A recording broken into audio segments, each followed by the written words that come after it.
보톡스를 맞으면 절대 안 되는 부위가 따로 있나요? 절대 안 되는 부위는 아닌데 조심해서 맞아야 될 부위는 있지. 잘못 맞으면 진짜 개고생한다.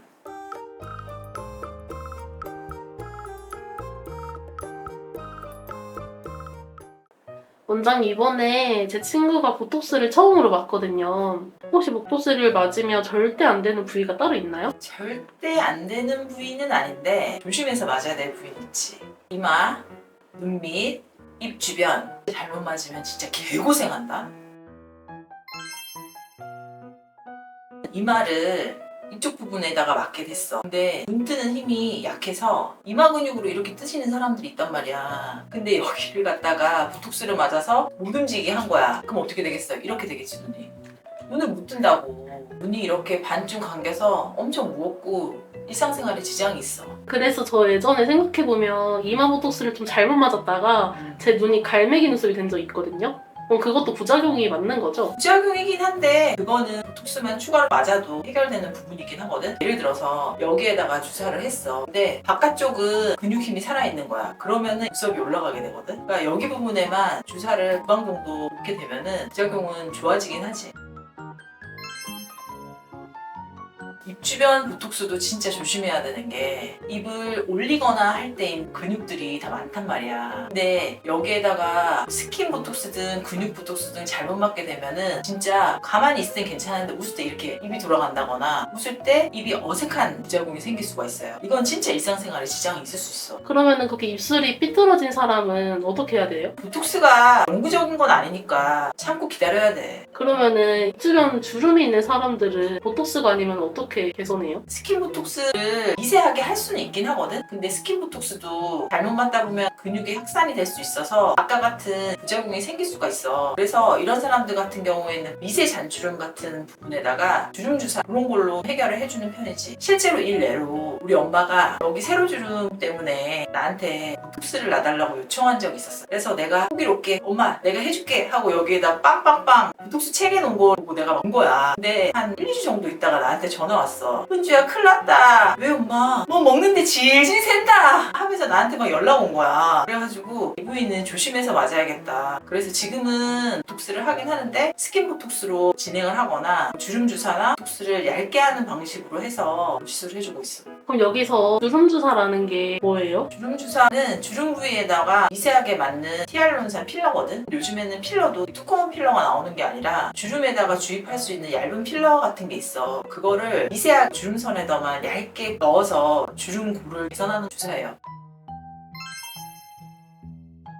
눈밑 보톡스 같은 경우에도 여기 근육에다 이렇게 딱딱딱딱 맞는단 말이야. 근데 여기는 특별하게 문제가 안 되는데 눈밑 같은 경우에도 여기다 시술하게 되면은 눈을 감을 때 쓰는 근육에다가 작용을 할 수가 있어요. 그래서 근육에다가 주사를 하게 되면 이렇게 눈이 이런 식으로 처지거나 내려가면서 토끼눈처럼 될 수도 있고, 그 다음에 여기 애교살이라고 하지. 그 애교살이 없어지거나 할 수도 있어. 그래서 보톡스니까 좋아지기는 하는데 웃을 때 표정이 많이 어색해지니까 불편할 수 있지. 저는 뭐 원장님한테 시술을 받으면 되니까 저는 진짜 마음이 편하거든요. 근데 다른 사람들은 병원을 어떻게 선택해요? 제 친구 리뷰를 보고 간대요. 리뷰도 뭐 틀린 건 아닌데 제일 좋은 거는 시술을 했던 의사쌤이 얼마나 경험도가 있는지 숙련도를 보는 것도 되게 중요한 것 같아. 그러면은 경력이 오래된 의사한테 받으면은 좀 부작용이 줄어드는 거예요? 꼭 그런 건 아닌데 예를 들어서 나도 경험치가 되게 부족하고 초보 의사였을 때가 있을 거 아니야. 지금이야 뭐 이거 한 게 뭐 17년도 더 됐지만 예전에는 보톡스 책에 나온 게 있어요. 그것만 보고 딱딱딱딱딱 이런 식으로 났단 말이야. 근데 그렇게만 놓다 보니까 눈이 좀 많이 무겁거나 바깥쪽에도 눈썹이 올라간다거나 이런 부분이 있었거든. 그래서 요즘 같은 경우에는 그 사람 근육 모양을 보고 근육이 센 부위에는 근육으로 주사를 해준다거나 하면서 문제를 해결하고 있거든. 그게 좀 나도 경험치가 쌓이면서 배웠던 부분이라 아무래도 그런 거 경험치가 많으신 분들은 노하우가 있지 않을까 싶네. 그리고 두 번째로 확인해야 될 게 보톡스라는 게 보툴리즘 톡신이라는 파우더 형태로 묻혀있단 말이야. 근데 그거를 생리식염수라는 물을 넣어서 희석해서 사용하는 방식이에요. 근데 희석을 해놓은 상태에서 빨리 사용하는 게 좋아요.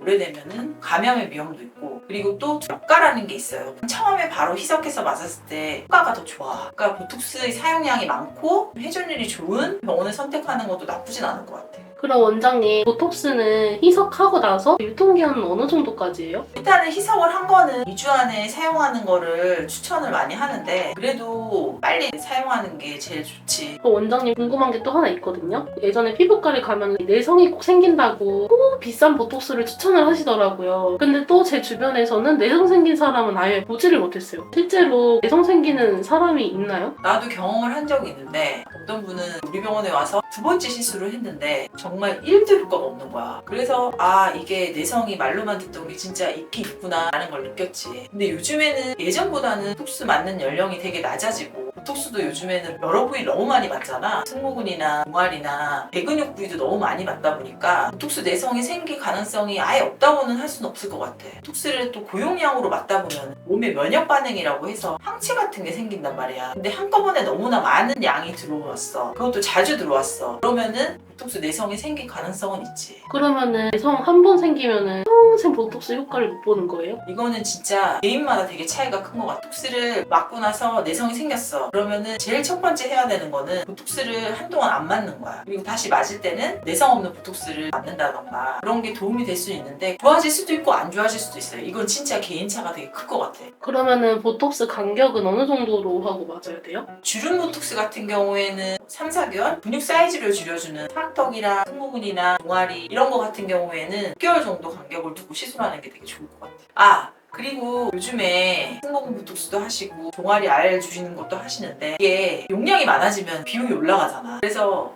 주름에는 내성 없는 보톡스로 맞아요. 근데 종아리나 이런 거는 비싸니까 일반 보톡스로 맞아. 그럼 내성 예방이 1도 없어요. 아예 처음부터 대용량 보톡스를 내성 없는 보톡스로 맞는 게 좋아요. 그 보톡스를 계속 어쨌든 맞고 싶으면은 고용량 보톡스는 피하고 적절한 용량이랑 간격을 좀 제가 기억을 해야 되겠네요. 이제 궁금한 건 다 끝났고 마지막으로 구독자분들한테 한 말씀만 부탁드려요. 구독자분이 있으려나? 미래의 구독자분, 보톡스가 참 가성비도 좋고 주름 예방도 되고 근육도 줄여주고 너무너무 좋은 시술이잖아요. 그러니까 간격 잘 지켜서 맞으시고 잦은 치료는 금물입니다. 남용은 삐! 보톡스 안전하고 효과적으로 맞으세요.